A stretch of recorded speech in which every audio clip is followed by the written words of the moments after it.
អ្នកដឹងទេថានៅប្រទេសថៃកាលពីថ្ងៃទី7ខែមករាឆ្នាំ2026នេះក្រុមគេបាននាំគ្នាតវ៉ាឲ្យដូរឈ្មោះពីសិល្បៈខ្មែរទៅជាឈ្មោះផ្សេងដើម្បីធ្វើម៉េចលុបបំបាត់ពាក្យខ្មែរនៅក្នុងរូបចម្លាក់ផ្សេងៗដែលបានបញ្ជូនពីសហរដ្ឋអាមេរិកទៅកាន់ប្រទេសថៃពួកគេប្រមូលផ្ដុំគ្នាដើម្បីតវ៉ាដូរឈ្មោះគេមិនចង់មានឮឈ្មោះថាសិល្បៈខ្មែរនៅក្នុងប្រទេសថៃទេដោយសារគេថារូបបដិមាទាំងអស់នោះបដិមាសម្រិតហ្នឹងយកមករកឃើញនៅក្នុងខាងម្ដុំទន្លេមូននៅក្នុងស្រុកខេត្តនគររាជសីមាហើយយើងដឹងហើយនគររាជសីមាហ្នឹងគឺជាខេត្តមួយរបស់អាណាចក្រខ្មែរកាលពីមុននៅជិតតាមដងទន្លេមេគង្គហើយពួកគេថាសិល្បៈទាំងអស់នោះមិនមែនជាសិល្បៈរបស់ខ្មែរទេវាជាសិល្បៈមួយប្រភេទនៅខាងភាគឦសានហើយបរទេសហៅថាចម្លាក់ទាំងអស់នោះថាប្រាខនឆៃសិល្បៈប្រ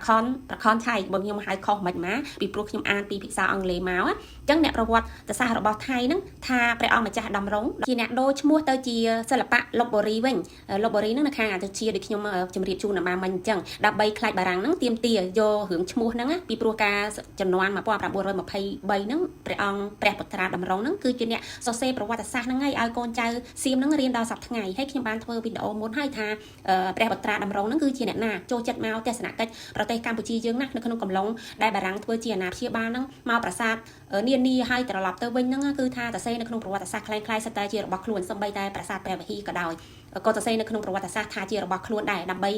ពេលបារាំងដកទ័ពចេញទៅពេលបារាំងដកខ្លួនចេញពីប្រទេសខ្មែរទៅពួកគេដាក់ទ័ពចូលយកប្រាសាទព្រះវិហារម្ដងថ្ងៃកាលនៅក្នុងកំឡុង1954ដោយសារតែប្រវត្តិសាស្ត្រហ្នឹងសល់ពីព្រះបុត្រាដំរុងអញ្ចឹងបើយើងទាំងអស់គ្នាចង់ដឹងថាអ្នកណាជាអ្នកសរសេរប្រវត្តិសាស្ត្រឲ្យកូនចៅសៀមរៀនហ្នឹងគឺព្រះបុត្រាដំរុងព្រះបុត្រាដំរុងគឺជាព្រះបុត្រារបស់ព្រះមហាក្សត្ររាមាទី4តោះឥឡូវយើងងាកមករឿងបច្ចុប្បន្នវិញអញ្ចឹងអ្នកជំនាញខាងប្រវត្តិសាស្ត្រក្នុងនាពេលបច្ចុប្បន្នហ្នឹងបាននិយាយថាព្រះអង្គម្ចាស់ដំរុងហ្នឹងគឺជាអ្នកដូរឈ្មោះតាមពិតទៅបដិមាសម្រិតទាំងអស់នោះរកឃើញនៅខាងម្ដុំនគររាជសីមាទេមិនមែននៅខាងលុបបូរីទេអញ្ចឹងការដាក់ឈ្មោះសិល្បៈលុបបូរីសិល្បៈខ្មែរហ្នឹងគឺមិនត្រឹមត្រូវទេដោយសារតែព្រះអង្គម្ចាស់ហ្នឹងខ្លាចបារាំងទាមទារយកហើយក្នុងពេលបច្ចុប្បន្ននេះពួកគេថាដូរឈ្មោះទាំងអស់នោះចេញទៅពីព្រោះថាប្រើពាក្យសិល្បៈខ្មែរនៅថៃធ្វើឲ្យប៉ះពាល់អ្នកជាតិនិយមម្យ៉ាងទៀតណាព្រំដែនទៅតែមានប្រហែលជាង1សតវត្សតិចតួចប៉ុណ្ណឹងឯងសំខាន់បំផុតហ្នឹងពួកគេមិនដឹងថាបដិមាទាំងអស់នោះជារបស់ខ្មែរមែនឬក៏អត់ផងមិនគួរណាយកឈ្មោះរបស់ជនជាតិខ្មែរមកដាក់នៅក្នុងសិល្បៈហើយដាក់នៅក្នុងប្រទេស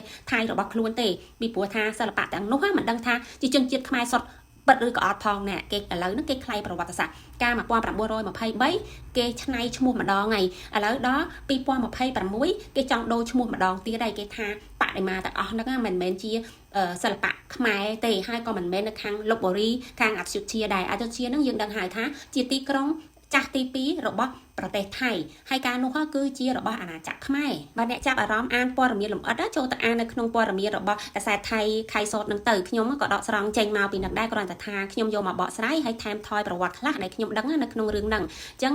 បដិមាខ្មែរកាលពីចំនួនដើមមិនថានៅក្នុងប្រទេសខ្មែរយើងឬក៏ខាងសៀមដណ្ដើមយកបានទេការជួញដូររបស់ពួកឈ្មួញប្រទេសអឺរ៉ុបហ្នឹងគឺវិលវល់ជុំវិញពិភពលោកហ្នឹងឯងគាត់ថាអ្នកខ្លះយកទៅធ្វើជំនួញហើយអ្នកខ្លះទៀតយកមកថែរក្សាទុកនៅក្នុងសារមន្ទីរហើយគេបង្ហាញថាជាសិល្បៈខ្មែរដូចនៅប្រទេសបារាំងអញ្ចឹងលោក Louis de la Porte បានមកប្រទេសខ្មែរយើងនឹងប្រមូលវត្ថុបុរាណឬក៏បដិមាដួសបែកបាក់នៅលើដីដែលអនុញ្ញាតពីព្រះមហាក្សត្រខ្មែរយើងចំនួននោះដើម្បីយកទៅធ្វើការស្រាវជ្រាវអភិរក្សទុកឥឡូវហ្នឹងបដិមាមួយចំនួនហ្នឹងគឺអភិរក្សនៅក្នុងសារមន្ទីរហ្គីមេនាទីក្រុងប៉ារីប្រទេសបារាំងដល់សប្តាហ៍ថ្ងៃប៉ុន្តែបដិមាមួយណាក៏គេនិយាយអំពីប្រវត្តិច្បាស់ហើយគេដាក់ឲ្យចំហ្មងថាជាសិល្បៈរបស់អាណាចក្រខ្មែរគេមិនដូរប្រវត្តិសាស្ត្រដូចប្រទេសជិតខាងនេះទេឥឡូវប្រទេសជិតខាងនេះគេចង់ដូរប្រវត្តិសាស្ត្ររហូតតែម្ដងសូម្បីតែបដិមាសម្រាប់ទៅតែបានថ្មីហ្នឹងគឺពួកគេនាំគ្នាធ្វើការតវ៉ាធ្វើបាតកម្មគេមិនឲ្យដាក់ថាសិល្បៈ